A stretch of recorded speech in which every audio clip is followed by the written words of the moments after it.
Tingnan natin yung pasabog ni Amy Marcos para sa mga Duterte. Pag-usapan natin to. Ayun! Nako, malupit. BP Sara is my best friend. Sinabi niya yan October 31. Wow! Okay. May mga Iminatics. Call out natin yung mga vloggers na maka-Imi. Mga Iminatics. Ito yung mga sumusuporta sa mga Duterte. Okay. Siguro by now alam na natin kung sino yung mga vloggers na sinusuportahan si Amy. Dati na namin kino-call out yan. Hindi lang namin pinapangalanan. 'Di ba?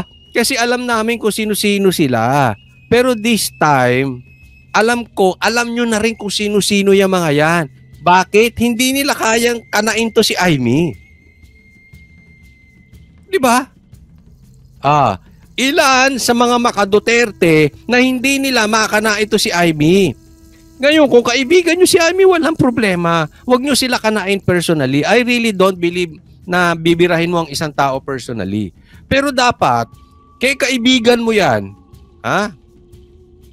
sabihin mo, fake to si Amy. Hindi dapat sinusuportahan ng mga maka-Duterte yan. Ngayon, unless hindi mo siya kaibigan lang, bayad ka. Di ba? Kasi ba't hindi mo masabi? Dapat ito, sinasabi na natin sa taong bayan. Ito. Kinukuha na naman ang Duterte votes. BP Sara is my best friend. Ngayon, totoo man to or hindi, yung pasabog mong yan, para sa aming kasinungalingan yan.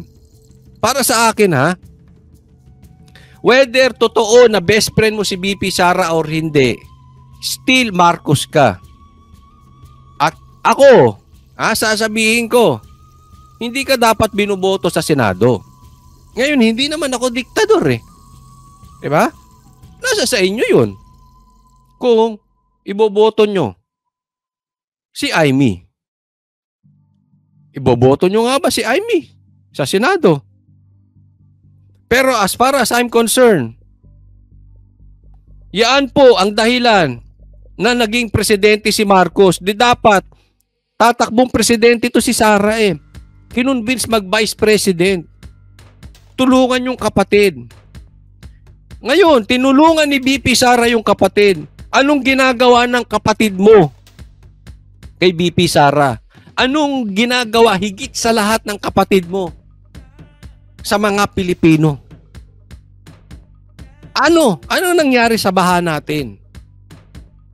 Tapos here you are. Didikit ka at kukuhanin mo ang Duterte votes. I'm sorry. Ewan ko sa inyo. Ako naman, hindi ko kayo pinipilit. Pero sana tayo mga DDS, tayo mga legit Duterte supporters, kahit kaibigan nyo si Amy or hindi na po ito pagkakaibigan. It's about time i-call out na natin. Not to support Amy Marcos. Marcos pa rin yan eh. Ang laki na ng problemang ginawa niya nung kinonvince na si BP Sara na mag-vice president. Pambihira naman Tayo mga mamamahayag, broadcaster, journalist, vloggers na maka-Duterte. Tayuan nyo naman yan. Tayuan nyo. Kayo. Okay? So, sa mga manunood natin, it's your choice. Pero sana, wag na tayong sisigaw-sigaw na after the election, kung binoto nyo si Amy, tapos sasabihin nyo, ayaw nyo sa Marcos. Diba? So, nasa sa inyo po yan. Okay? Pero, wag na tayo magpapaniwala sa mga pinagsasabi nitong si Amy. Best friend. Doon ka nga tumakbo sa partido ng kapatid mo. Wag nga tayo maglokohan. Diba? Ibubudulin nyo. Kukunin mo yung Marcos votes. Kukuhanin mo yung Duterte votes. So, sino nakinabang? Ikaw lang. Sino nagsasaper? Kami, mga Pilipino, under the regimen, the administration, the governance of your brother Junior Marcos. Tigilan nyo nga. Eto yan, pag-usapan natin itong kay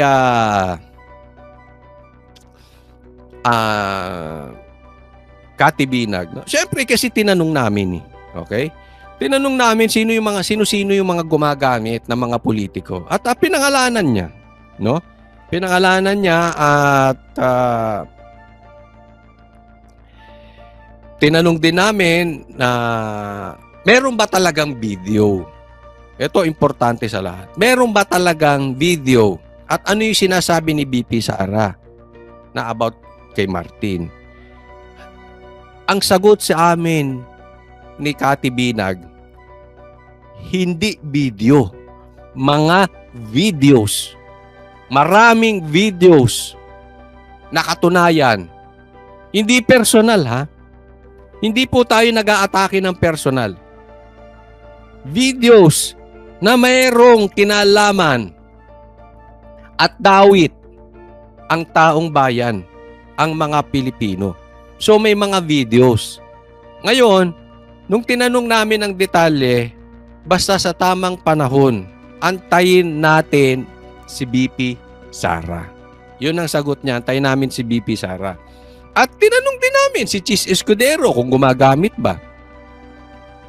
Tinanong din namin si Tamba kung gumagamit ba. No? Sinagot naman kami ng diretsuhan. Pero, nirerespeto ko po si Cathy Binag. No? So, siya na lang po ang mag-a-announce. Basta ang sinabi niya sa amin, may mga tao daw na nakikiusap sa kanya. Mga politiko na sana ay hindi sila mabanggit. Na hindi sila madawit dito. Ang sagot niya ay, huwag kayong makialam sa gulo. Kasi naiinis siya nang nakikita niya na binabaliktad ang Duterte. Na sinisiraan ng Duterte na alam naman daw sa kanilang society na maganda ang nagawa ng Duterte. Kaya nga lang, sa gabal, sa plano nila, ang mga Duterte. Sa gabal sa kanilang mga careers, kanilang mga pangarap. Kaya sabi, tinatawagan siya, huwag na lang banggitin yung kanilang mga pangalan. Huwag na lang kayo makisali. Yun lang. Sabi nga ni Cathy B, huwag nyo nang siraan ng Duterte. Alam naman natin ang totoo Huwag na kayong makisawsaw. Hindi niya babanggitin ang pangalan ninyo. Pero kung talagang guguluhin nyo mga Duterte, nasa sa inyo na yan. Bahala kayo.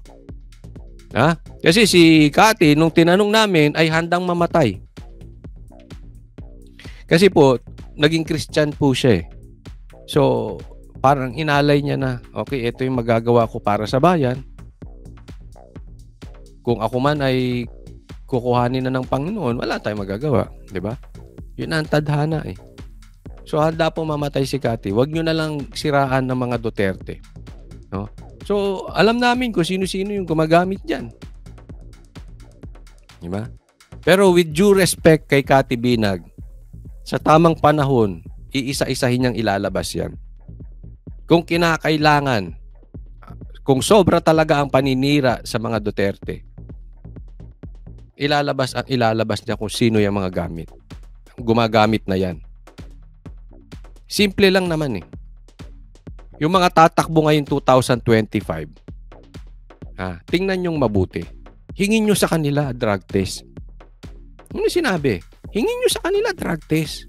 Magkakaalaman na doon pa lang sila mismo aamin na gumagamit sila. Kasi pagka hindi po nila tinanggap ang hamon ng kanilang mga botante na drug test, gumagamit yan. Gumagamit yan. Or may pinoprotektahang gumagamit. Si Cathy Binag po ay handang magpa-drug test anytime. Sabi nga niya, sana ngayon na. Dahil pag pinalagpas pa 3 months, nawala na yung droga sa katawan. Pero naniniwala siya yung mga tao naman, na mga politikong ito, na mga lulong sa droga, hindi nila kayang hindi mag-take ng droga. Isipin mo, nakaposisyon na, nagdodroga pa. Kasi hindi nila kayang walang droga sa loob ng 3 buwan. Ganyan po sila kalulong sa Coca-Cola, sa pulburon. Imagine niyo kung sila ang nagpapatakbo ng bayan nyo. Delikado po. So sana maging mautak tayo sa pagboto. Eto na po ang ating pagkakataon. Magsama-sama po tayo. Okay? Magsama-sama tayo na palabasin natin sino ang mga adik